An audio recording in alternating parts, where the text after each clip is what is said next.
Thank the light, everyone. Oh, wait. Nah, fuck it. I am the witless girl hiding in the tower from two suitors. And these are my wolf brothers. He's talking about men.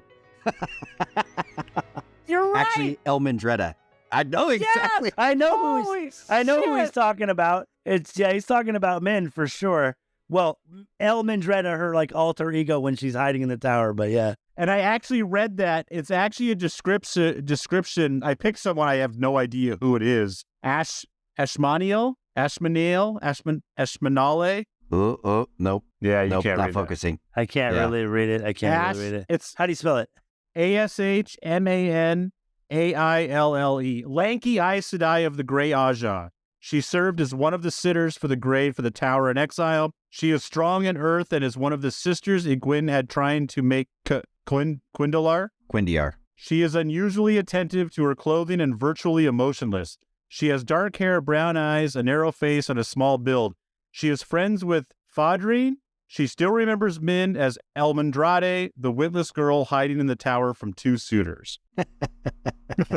And she also has a pretty small part in the books. Yeah, clearly. You forgot to add that part. Again, 2,500 characters. We're not going to remember them all. God, I do pretty good, but I don't remember her. Well, the fact that they referenced another character in there, and neither one of you guys even flinched, that's pretty damn good. No, I would have been able to answer, but I was too busy laughing hysterically, so... Oh, I know you guys both got it, just because Jeremy spoke up first.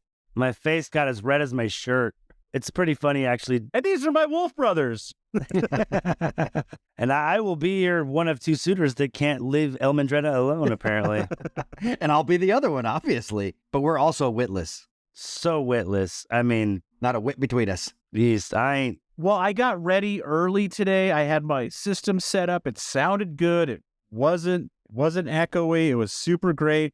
I got out. I got out here early, so I was hopefully going to start a little bit early, and then our internet crashed at 7:45. Oh. And I just fucking awesome went into a fucking rage and then sat down 2 seconds before we started recording. It was like, well, I'm here. I got nothing clever to say. Oh, goody. You know what I did, though? We're not going to do this fucking chapter. So I was talking. Yes, we are. Like, I wonder if there's any K-dramas. If you Google K-drama, number 4 on the list is the Wheel of Time series. What? Yeah. What? So this, I assume this show is just huge. Because of fucking the dude that plays Lan. He's in K-drama shows, I think, too. He is in K-drama. He's in a couple of K-dramas. My wife was like, I recognize that guy. I've seen him in some dramas. But he doesn't speak Korean. Who cares? I don't speak Korean either. I'm awesome. And you've been in like 3 K-dramas, too. I could be. Nobody's called. I'm amazing.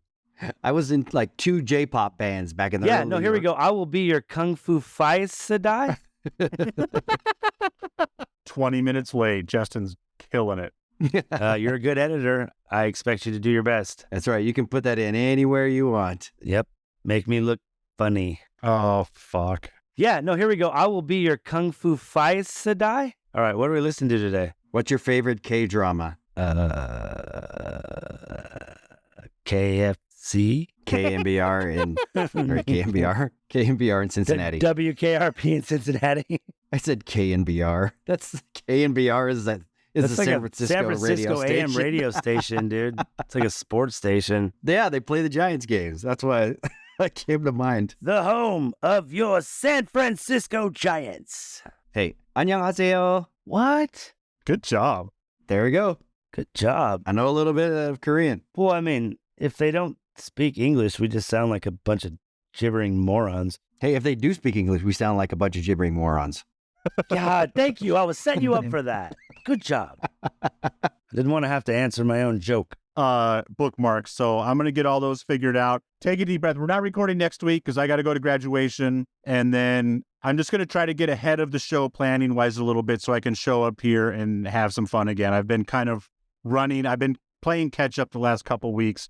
And so, and I love this show. I love Fatty and Jeremy. I love all of our listeners. I love the books, and I would like to show it a little bit more. All right, today, what we're going to fart about today is Chapter 25 questions. And is what we're going to, this is kind of, we've talked about this a little bit, but now we're going to get like the book version of some Black Aja shit, the 13, what are they called? The 13, what are there 13 of? Black Aja sisters? Black Aja? The Forsaken? Yes. There's Yeah. 13 Forsaken. Yeah. Stay with him. I can't. That was... Let me turn it down just a little bit. Just a little bit.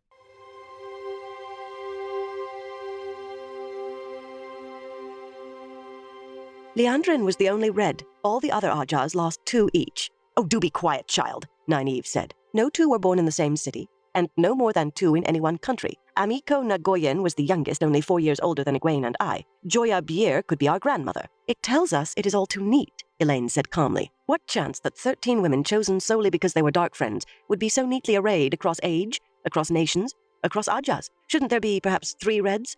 Or 4 born in Kyrian? Or just 2 the same age, if it was all chance? They had women to choose from. Or they could not have chosen so random a pattern. There are still Black Aja in the tower, or elsewhere we don't know about. It must mean that. I think you may be right. You did find secrets I couldn't. Light, I was hoping they all went with Leandrin. I am afraid I can only think of one reason for them to go to such lengths to spread everything out so, to avoid any pattern except a lack of pattern. I think it means there is a pattern of some kind to the Black Aja. If there's a pattern, Nynaeve said firmly, we will find it. Unless they want us to think they're hiding a pattern, so we will waste our time hunting for it when there isn't one. I'm not saying there isn't. I'm only saying we do not know yet. Let's look for it, but I think we ought to look at other things too, don't you? She is right, Elaine said disgustedly. I have built a bridge out of straw. Worse than straw, wishes. The list of Terangrial had etched itself into her mind. Item: a rod of clear crystal, smooth and perfectly clear, 1 foot long and 1 inch in diameter. Use unknown. Last study made by Corianin Nadil. Item: a figurine of an unclothed woman in alabaster, 1 hand tall. Use unknown. Last study made by Corianin Nadil. Item: a disc, apparently of simple iron yet untouched by rust, 3 inches in diameter, finely engraved on both sides with a tight spiral. Use unknown. Last study made by Corianin Nadil. Item: too many items, and more than half the use unknowns last studied by Corianin Nadil. 13 of them, to be exact. Egwene shivered. It's getting so I do not even like to think of that number. The knowns on the list were fewer, not all of any apparent real use, but hardly more comforting as she saw it. A wooden carving of a hedgehog, no bigger than the last joint of a man's thumb. Such a simple thing, and surely harmless. Any woman who tried to channel through it went to sleep. Half a day of peaceful, dreamless sleep, but it was too close not to make her skin crawl. 3 more had to do with sleep in some way. It was almost a relief to read of a fluted rod of black stone a full pace in length that produced balefire, with the notation, dangerous and almost impossible to control, writ so strong in Veren's hand that it tore the paper in 2 places. And the first decision concerns this. It's the first thing we have seen that has any real connection to Leandrin and the others. She frowned at the ring, then took a deep breath. I'm going to sleep with it tonight. Egwene did not hesitate before taking the ring out of Nynaeve's hand. She wanted to hesitate. She wanted to keep her hands by her sides, but she did not, and she was pleased. I am the one they say might be a dreamer. I do not know whether that gives me any advantage, but Veren said it's dangerous using this. Whichever of us uses it, she needs any advantage she can find. She became aware of a woman standing in the doorway, a woman in novice white, with her hair in long braids. Did no one ever teach you to knock, Elsa? Nynaeve said. Egwene hid the stone ring inside her fist. She had the strangest feeling that Elsa had been staring at it. I have a message for you, Elsa said calmly. Her eyes studied the table with all the papers scattered on it, then the 3 women around it. From the Amerlin. Well, what is it? The belongings left behind by Leandrin and the others were put in the 3rd storeroom on the right, from the main stairs in the 2nd basement under the library. She glanced at the papers on the table again and left, neither hurrying nor moving slowly. Egwene felt as if she could not breathe. We're afraid to trust anybody. And the Amerlin decides to trust Elsa Grinwell of all people? That fool girl cannot be trusted not to blab to anyone who'll listen. Nynaeve started for the door. Egwene grabbed up her skirts and darted past her at a run. Her shoes skidded on the tiles of the gallery, but she caught a glimpse of white vanishing down the nearest ramp and dashed after it. She must be running too to be so far ahead already. Why is she running? The flash of white was already disappearing down another ramp.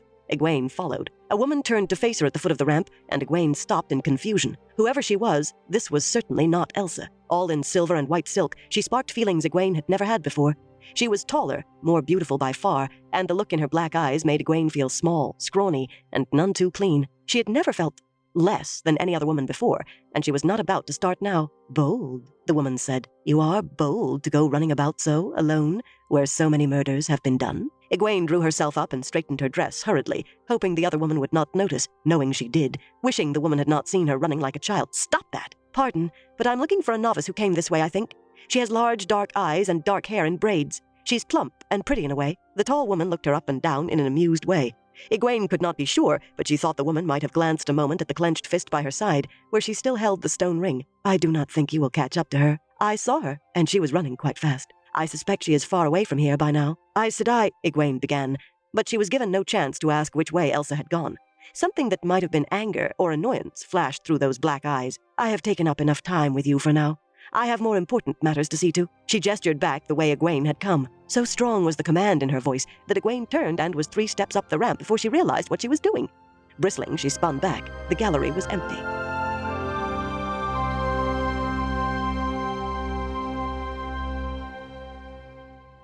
So is that Elsa, E-L-Z-A? No, E-L-S-E, Else. E-L-S-E. I could not find. Last name Grinwell. So she is a girl that Matt and Rand came across. They, I think, worked on their farm to stay a night in the barn.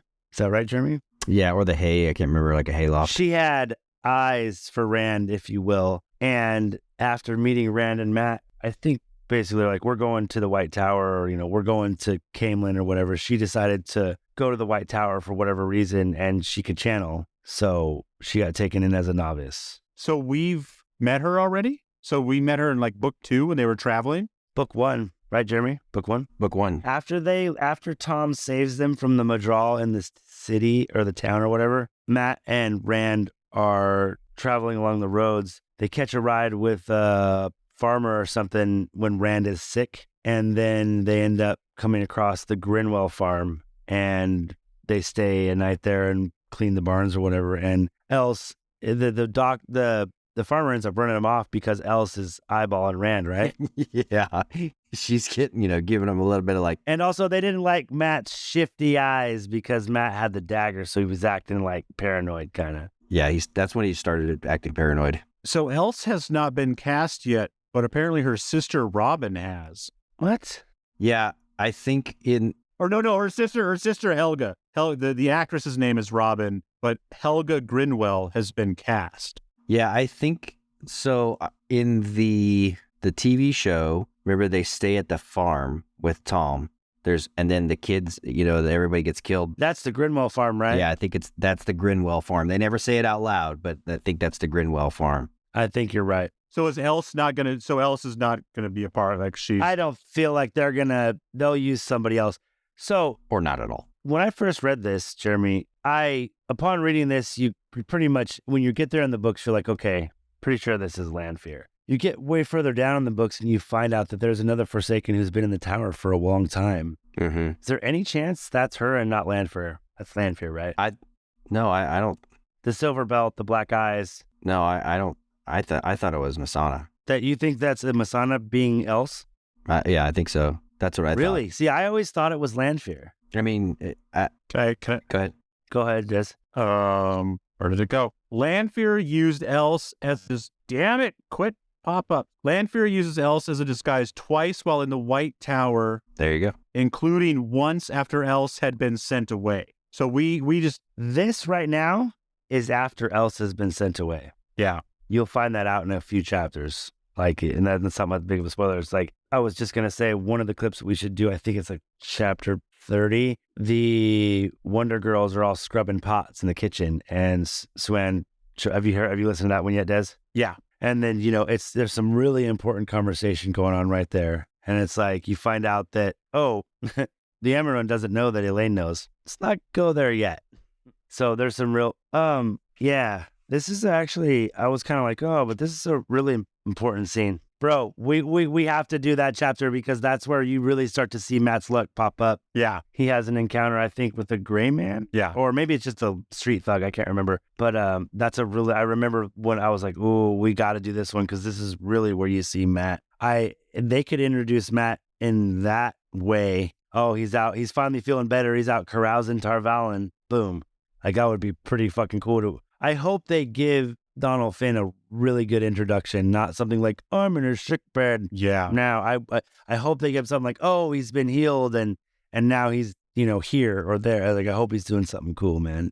I feel like you got to introduce him with a bang. I think we might get introduced to him in a sick bed, but it's going to be like a quick heal, a quick getting out to the yard. Like, because I think you're right, Justin. I think it'll help with the transition from Barney. If new Matt does something cool right away, you're going to be like, Barney fucking who? Yeah. Yeah, he's a great actor, but this dude's the shit. I mean, that's not how I'd be because I'm just... And also just seeing him, like, if the first time we see him, he's just under a ton of sick makeup, you know, then when he kind of like heals and we'll be like, oh, whoever the fuck this guy is, like, let's go, let's party. Right. So Matt never, I know Matt doesn't need it. I know he doesn't need it, but he never comes in contact with these dice. No, I don't think so. Oh, I was going to ask you, Jeremy, does that Turing rule comes into play in the last battle? Does it not? Or when they're doing the Bowl of Winds? No?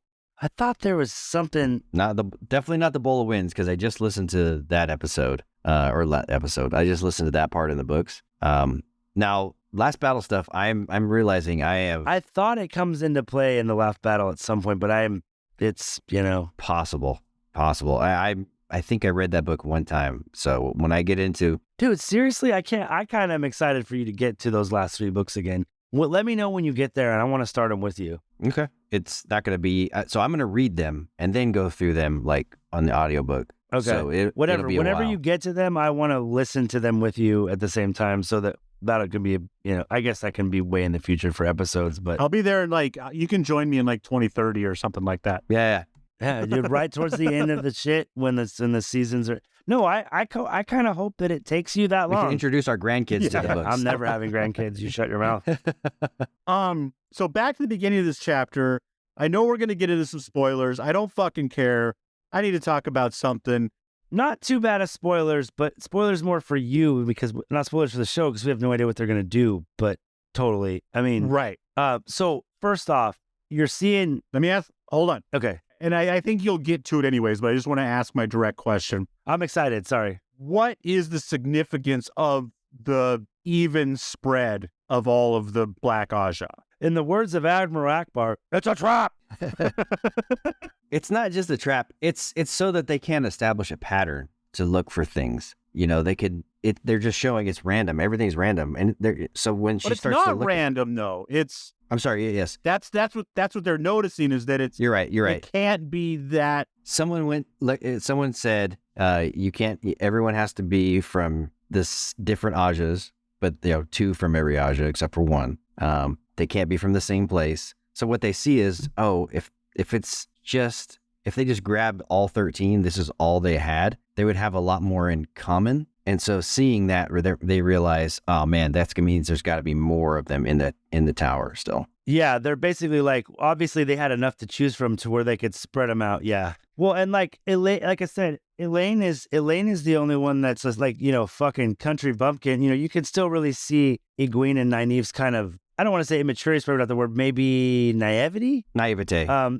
They don't, they're from a small town. Their idea of politics is like, oh, Senbui's stirring shit up again. The Congers are talking shit. That's the extent of it. Oh, someone sold someone's cows or something, that is the extent of what she would deal with. Is it spread out so they can cover more ground? They're like, if we take 13 women who just grew up in the White Tower, then we won't be able to reach all these small villages and have our fingers in the dirt when the dragon gets reborn. You want to go first, Jeremy? No, it's more of so that they can't. It'll be harder for them to root out the people who are still there. Right. What? I feel like it's a long con. It's an elaborate. It's a trap, but it's elaborate.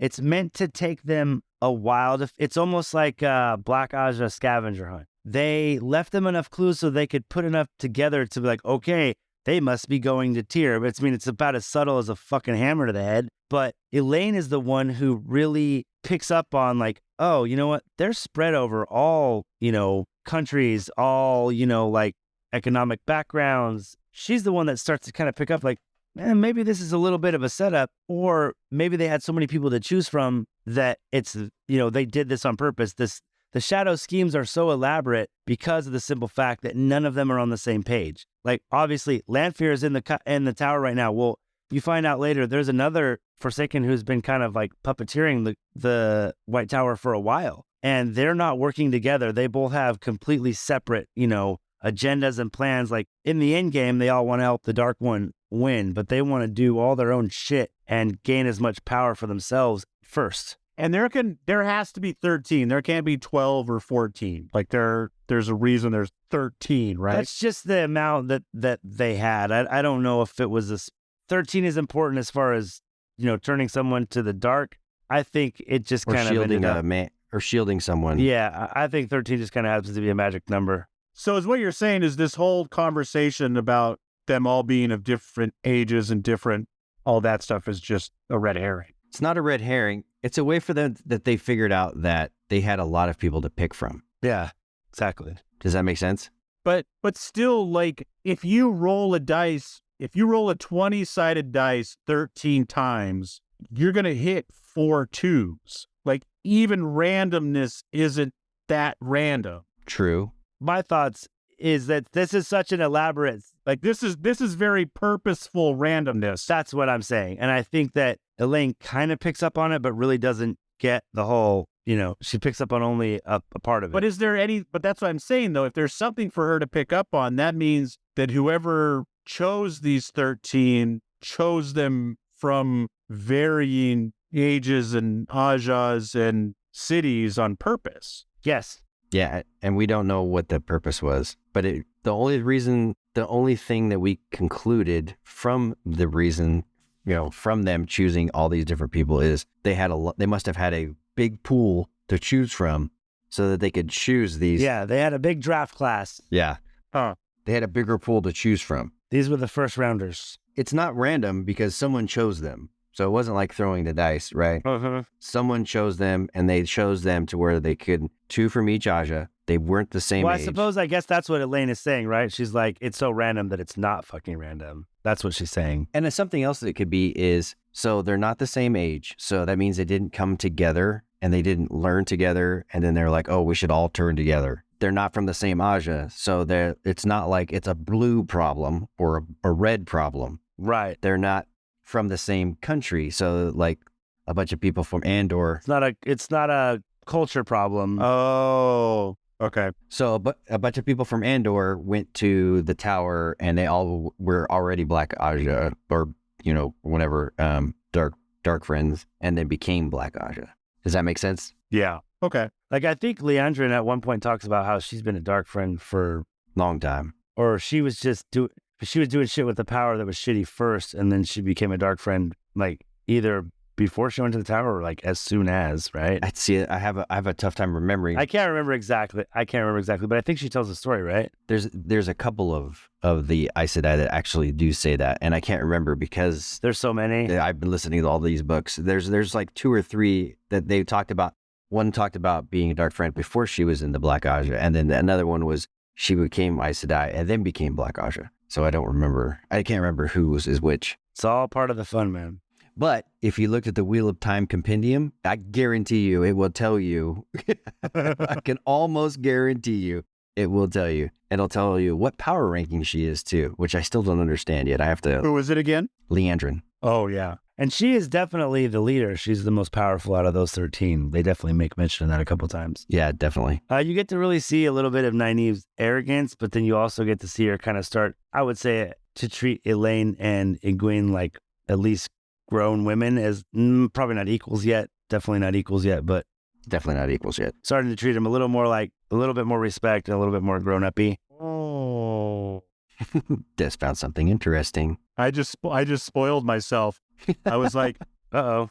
I looked up Leandrin in The Dragon Reborn, and it just gave me a small paragraph. So I'm like, oh, I'm going to look up Leandrin in A Memory of Light and see how much more information I get. Her name doesn't appear.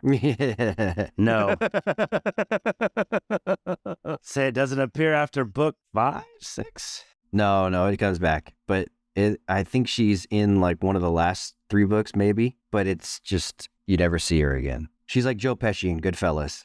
She's Buried in a cornfield. that's Casino. Oh, that was Casino. Casino. It was better when it was called Goodfellas. Goodfellas is, I love it. He goes, there was a problem. What do you mean there's a problem? Something happened and it couldn't, he goes, it couldn't be helped. They whacked him, Henry. Leandrin was Red Aja before turning to the Black, but her oath to the Black was sworn before even being raised to the Accepted, perhaps before she came to the Tower, So it cannot really be said that she was ever Red Aja at all. Wow. What a whore. Sorry, Kate Fleetwood. We love you. You're a great Leandrin. Yes, she's very good. Well, they said there's 13 stolen ones, but I think all 13 stolen Turing reel are dream Turing reels, yes? So there's not just 13. Except there are 2. There's not just 13. There's 15. Yeah. Okay. Well, I don't know if did they give a number? Did they give a number? Well, they say there's 13 that were stolen that were all dream Turing reel, I believe. That's true.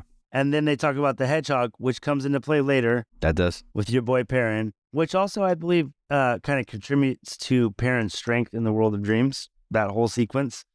Des, we'll get to that. And there's that rod, It's a really cool, the rod thing. yeah, that's the balefire rod, which, as far as we know, only makes balefire. Yeah. Oops, I only make balefire. I pointed to the left, balefire. I pointed to the right, balefire. Believe it or not enough channeling, only balefire. I'm going to start wrapping this up. I know we could go on and on. Whoa, dude. Whoa. What? So much more. I know there is. And we got 300 more hours to get to it. Okay. So, okay. Let me get this. So you start to see lies getting danced around by Suan, who's not lying, and Varen, who we don't know if she's lying or not. You're starting to see so much subterfuge with like disinformation, intelligence, as far as like even like the what's going to be a trap. It's, you know, it's all very like elaborately laid stuff, and you really don't like, if you didn't have the benefit of us basically fucking ruining everything for you, it would be like, who is what is what? You know, there's a lot of like, you know, and like, you know, Varen's stuff is so good, you don't even really think about it. You really think of her as a little bit ditzy for much of the series until you realize like, oh, motherfucker. She is a great character. We talked about last episode how, you know, Egwene's like, I don't even want this ring, man. I don't even know. Now she's like, I think I'll sleep with the ring, Nynaeve. Thank you very much. You know, like it changed really quickly, right? So, you know, the else and the amusement, and like that's obviously Lanfear. We talked about that. She's definitely using compulsion, right, Jeremy? Definitely. She's like, oh, she's taller than me. She's got to be so much stronger than me in the power. And like, wow, you know, Lanfear as a character, she better be pretty enough and scary enough to cause the patented fear erection from workaholics. You better be scared and turned on at the same time by Lanfear. That's all I'm saying. Fear boner. And last thing is, you can see how contemptuous Lanfear is when she asks if she's in Eyes to Die, and she's like, "Fuck off, little girl." Yeah. Okay. All right. That was it. Now we can stop. Thanks for making me run through everything in 5 seconds. Just kidding. You should be ending this with, thank the light. I hate Justin for making me read books. You do that every week, though. Oh. Thank the light for listening to our podcast. Please rate us, like us, tell a friend about our show. Thank the light. Check us out on Twitter. We are Wolf Brothers at Parseilman. That is Wolf Brothers at Parseilman. Send us questions and comments and anything you want to discuss. Your guesses for season 2. What might be in it, when, and if it happens. Looking for another great podcast to listen to while you wait for the next episode of Thank the Light? Stay right here on this feed and go back a couple episodes in between season 2 episode 16 and season 2 episode 17. There is a Sounds Awesome Network extravaganza where I got all of the hosts of all of my podcasts together to talk about their show and about themselves and about so much poop talk. It's amazing. You'll love it. Justin and Jeremy, of course, appear on that show. Not for long enough. I know that. I will figure out a way to keep all the hosts on longer. With Zoom, it's kind of hard to navigate 11 feeds all at once. But it's a really great show. And your next favorite podcast is going to be on that. And tell me you guys love, I know Justin did because he already texted me, Steadfast in 2, Electric Boogaloo. I was like, fuck yeah, dude. That was awesome. It's like our titles for a minute were pretty like, you know, kind of what we're talking about centric. I like the fun ones a lot better. Well, you know what? You know why though, Justin? Why? I'm gonna say this and then I'm gonna shoot myself in the head for saying it. It's for SEO.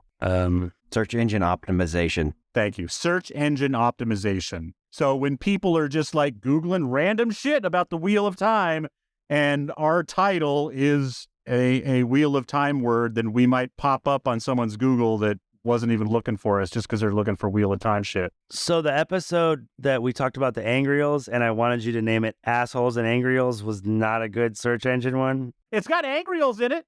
Actually, that It would have been funny, I thought. that would have worked. I'm sorry I forgot that one, but I bet in the next 300 episodes we'll find a reason to call one Assholes and Angryals.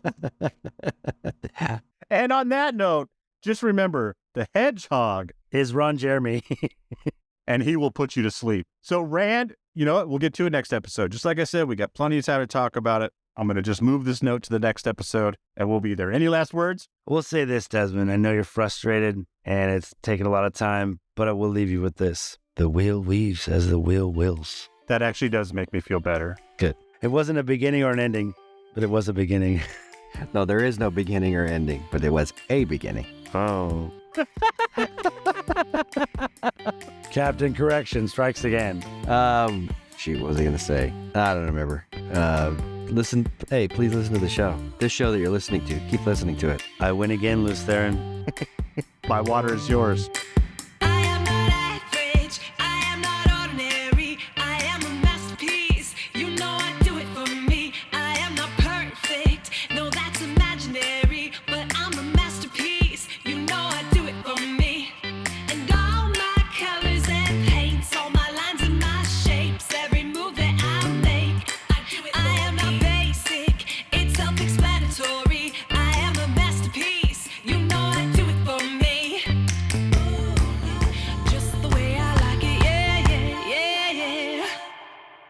Yeah, no, here we go. I will be your Kung Fu Phaecidai. Mixed and edited by Desmond McNeese for We Mixed It, LLC. Go to whatsoundsawesome.com. That's not the best argument. Let's just say that.